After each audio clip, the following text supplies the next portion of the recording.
भूतों का लोहड़ी त्योहार। एक समय की बात है। भरतपुर गांव में मीना अपने पति चंदू और अपने दो बच्चों रीना और सुमित के साथ रहती थी। उसी घर में मीना की ननद रेखा भी रहती थी, जिसे मीना बिल्कुल भी पसंद नहीं करती थी। मीना चाहती थी कि उसकी ननद रेखा की जल्द से जल्द शादी हो जाए और रेखा जल्द से जल्द उनके घर से चली जाए। मीना जब देखो तब उसके ऊपर अत्याचार करती रहती थी और उससे घर का सारा काम करवाती थी। रेखा अपनी भाभी को कुछ भी नहीं बोलती थी और अपनी भाभी का कहा सारा काम किया करती थी। एक दिन मीना अपनी ननद से बात करती है।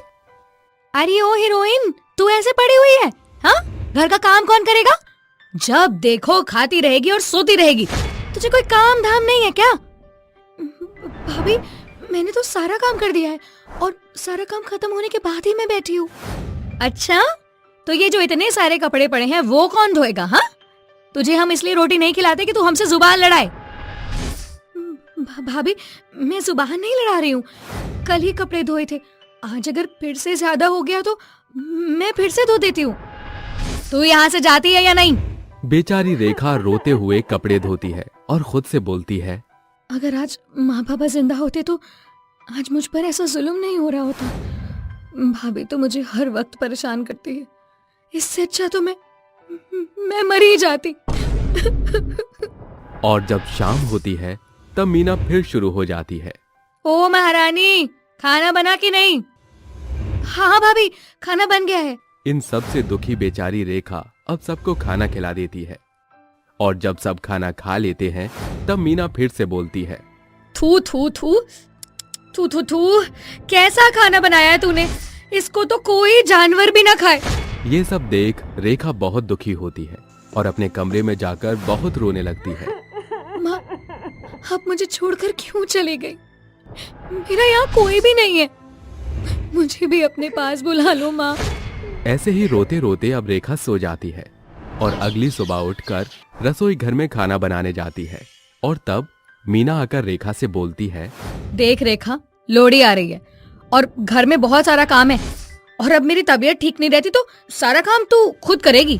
रेखा हाँ बोल देती है और अब जब वो सामान लेने जाती है तब उसका एक्सीडेंट हो जाता है, जिससे अब उसकी मौत हो जाती है। लेकिन रेखा की मौत से मीना को कोई फर्क नहीं पड़ा और आराम से टीवी देख रही थी और टीवी देखते हुए खुद से बोलती है, अच्छा हुआ ये मर गई, वरना इसका भी खर्चा उठाना पड़ता।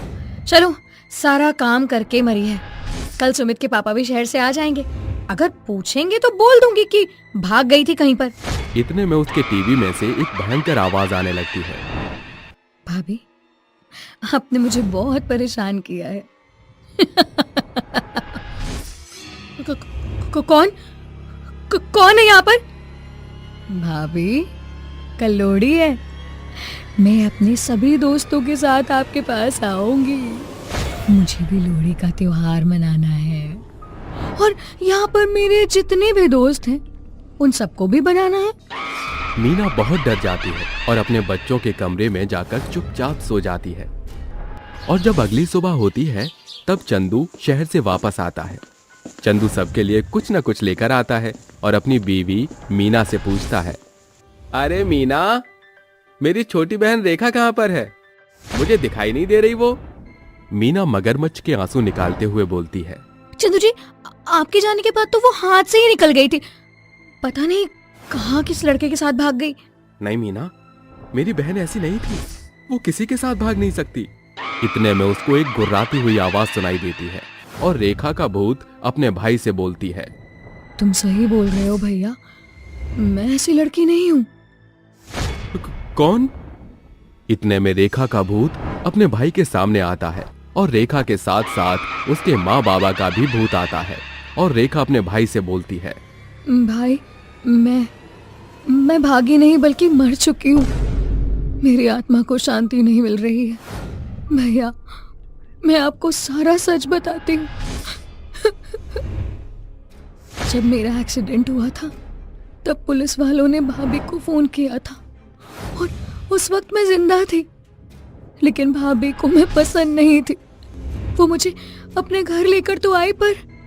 मीना खुद से बोलती है, अरे अरे, मैं तो सोच रही थी कि ये मर जाएगी, लेकिन ये तो जिंदा है अभी तक।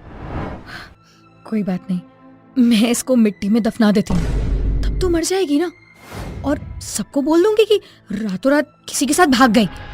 रेखा अब अपने भाई को सारी सच्चाई बता देती है और उसका भाई रोने लगता है और अपनी बीवी से बोलता है, क्या बिगाड़ा था मेरी बहन ने तेरा, बता मुझे। अगर कोई भी बात थी तो तू मुझे बता सकती थी ना।